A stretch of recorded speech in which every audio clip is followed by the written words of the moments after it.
Well, hi, everybody. Welcome to Bay Sunday. I'm your host, Frank Mallicot. I'm filling in for Sydney Kohara, who will return next week. On tap today, a great show. We're going to talk to a chef who's sitting right over here, an author, an artist, and someone doing a lot of good for the community.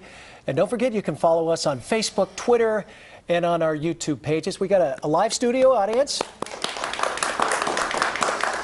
And they listen well, and we are serving dessert first. Why? Because we can. Here today from the studio of Good Living is Chef Phoebe, and her ingredients, just 3, and she's going to make a delightful chocolate mousse. And I guess you are a returnee. Welcome back to Bay Sunday. Thanks for having me. All right. I am a big mousse fan, and you are too, because you're a Maine girl, right? That's right. Originally. So 3 ingredients. That's it? It's that easy? It's that easy. Come on. So we're going to make a really simple chocolate mousse today with just 3 ingredients. As we said, it's chocolate, cream, and honey. If you're not fond of honey, you can use an agave syrup instead. So the secret to this mousse is to pick the absolute best eating chocolate that you can. Okay. And my personal favorite is Guittard, which is a San Francisco chocolate, 72%. So it's a dark chocolate. It's high in antioxidants. It's super good for you. Chocolate is health food, right? So now, can you go to a supermarket and just get regular chocolate, but you like to do the high-end stuff, I like to do the high-end stuff. Okay. Yeah, but you can make it with, Toll House. I'm telling you right chips. now, I can smell this. It smells delightful. So what you do, you need a pint of cream and you need 2 cups of chocolate chips. And this handy Guittard chocolate does come in chocolate chips, so you don't have to chop it at all. Great. You combine the 2 cups of chocolate with 3/4 of a cup of heavy whipping cream, and you put that in the microwave, and you go ahead and you melt that together. So nice and easy. Nice and easy. Low-cal too, I might add, right? Absolutely. And then you have your honey, and what you want to do is you want to choose a really mild honey for this mousse. So if you choose, say, a dark honey, like a buckwheat or dark amber honey, it's going to be too strongly flavored for the mousse. It'll overpower the chocolate. So choose a very light, mild honey, or use the agave syrup. And that's all in this bowl. Now the next step is to cool the chocolate down so it's room temperature, so it won't melt our heavy whipping cream. When the chocolate is cooling, you're going to take 1 1/4 cups of cream. That's the rest of the carton.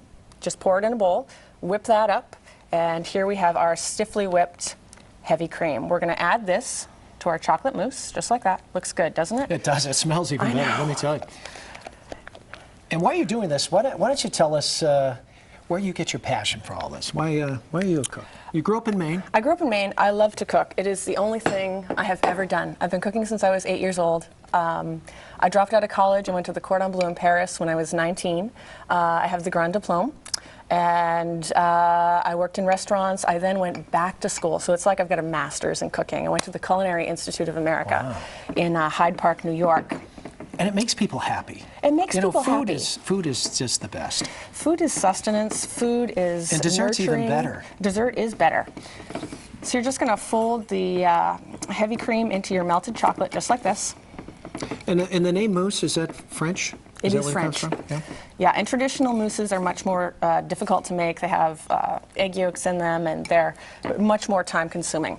This is done. This is our mousse. So what we're going to do here... And the prep time on that, because you had some of this done, what, 15 minutes? 15 minutes. 15 minutes. So it's great for dinner parties, and you can serve it in a fancy wine glass. You can put some berries in the bottom, just like that. And we're going to put our mousse right in there. Ooh.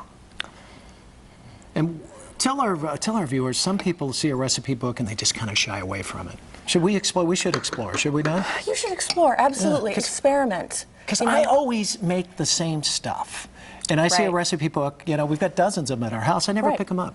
You should absolutely pick them up, flip through, choose something. And cooking is a great way to teach yourself patience. It's a great way to teach yourself forgiveness, too, because you have to forgive yourself if you screw up. Well, you've probably eaten some of my food, so...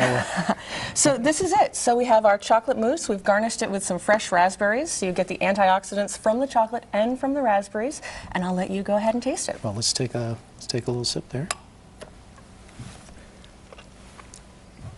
Oh my God, that is good. That is delicious. I'm glad you like it. I think they like it too. We're going to be serving all our studio audience before we're all said and done there. But oh man, that's great. Well, talk about the studio for Abundant Living too.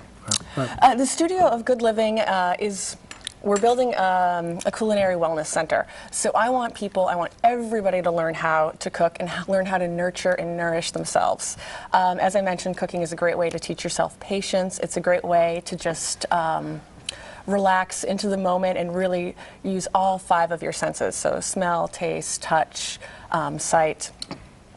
So in the Culinary Wellness Center, I teach the whole foods cooking classes. We work with a nutritionist, we work with a massage therapist, acupuncturist, just to get yourself and your body in tune so that you can really enjoy and appreciate the good food that you're creating. And quickly, if they want to get a hold of you and make some of your wonderful recipes, they do what?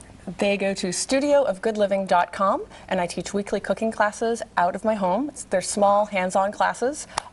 Basics, Omnivore's Delight, which is 6 to 8 entrees over the course of 3 hours, quick and easy weeknight meals, and a vegetarian option on Friday evenings. All right, she's Chef Phoebe. Thanks for coming in. Thanks for having me. We'll dole that out for the studio audience. And as she mentioned, you can go to Phoebe's website and blog at studioofgoodliving.com. And coming up after the break, we're going to be joined by a local author and her new suspense book. So stay right there. We've got some mousse to eat here. Excellent.